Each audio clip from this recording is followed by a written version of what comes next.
السلام علیکم ورحمۃ اللہ وبرکاتہ۔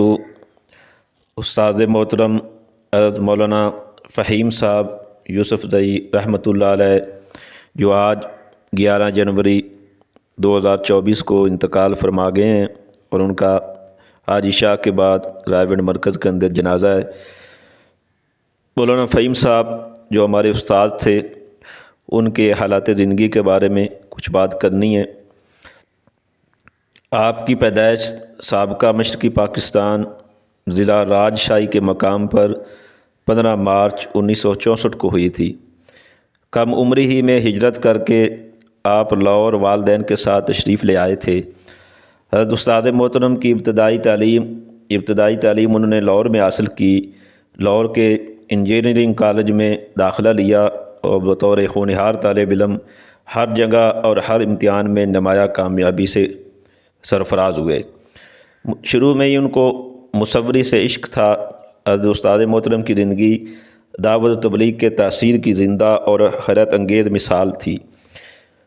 وہ کندھوں سے لمبے بال ہوتے تھے، جینز اور پتلون زندگی کا لازمی حصہ ٹھہرے تھے۔ بے پرواہی اور لاابائی پن ذات کا جزو بن چکا تھا۔ قدرت کے دست شفقت نے ان کو چن لیا، اور جب وہ اس علم کی طرف متوجہ ہوئے تو اللہ جل شانہ نے ان کو اتنی ترقی دی کہ وہ مسند حدیث پر بھی رونق افروز ہوتے تھے۔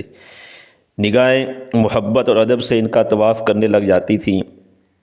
کان ان کی آواز سننے کے لیے بےتاب ہو جاتے تھے۔ ان کے لہجے کی مٹھاس شہد جیسی، جوش و جذبہ خطیبانہ تھا، انداز ان کا بڑا محبوبانہ تھا۔ خوشبوئیں ان کے جسم کے روئیں روئیں سے پھوٹتی تھی، اور ایسی شخصیت خود ہی ہر کسی کو اپنی طرف متوجہ کر لیتی ہے۔ استاد محترم کی زندگی ایک جہد مسلسل کی ایک داستان اور قربانی و مجاہدات کا ایک نمونہ تھی۔ استاد محترم مولانا فہیم صاحب صبر و استقامت کے پیکر، محبت اخلاص کے شاہکار اور غنا و استغنا کی ایک زندہ مثال تھے۔ استاد محترم نے حاجی عبدالوہاب صاحب امیر تبلیغی جماعت، ان کے ساتھ خادم بن کر انہوں نے سفر و حضر کے اندر یہ خدمت انہوں نے نبھائی، اور حاجی صاحب کے ساتھ انہوں نے آدھی دنیا سے زیادہ کا سفر کیے، تبلیغی اسفار کیے، اور دنیا کے اندر جا کر انہوں نے اپنی ترجمانی بھی کی، اور حاجی عبدالوہاب صاحب کی خدمت کا انہوں نے حق بھی ادا کیا۔ تو ان کی پوری زندگی اس دعوت و تبلیغ کے سلسلے کے اندر اپنے آپ کو تڑپتے ہوئے ہم نے ان کو دیکھا، اپنی آنکھوں سے اللہ کے سامنے روتے ہوئے دیکھا۔ بیان کے اندر بھی، اجتماع کے موقع پر بھی ان کو بیان ملتے تھے، رائے گنج مرکز کے اندر بھی یا بیان کرتے تھے تو لوگ ان کی اتنی توجہ سے باتیں سنتے تھے اور اتنی تڑپ کر بیان کرتے تھے کہ روتے روتے آدمیوں کی چیخیں نکل جاتی تھیں۔ تو ساری زندگی انہوں نے دعوت تبلیغ کے سلسلے میں اپنا وقت صرف کیا۔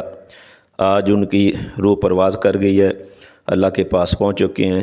یقیناً اللہ پاک نے ان کو جمعرات والا دن اور جمعے والی جو رات ہے اس میں قبر کے اندر پہنچیں گے، اللہ کے دربار میں پہنچیں گے۔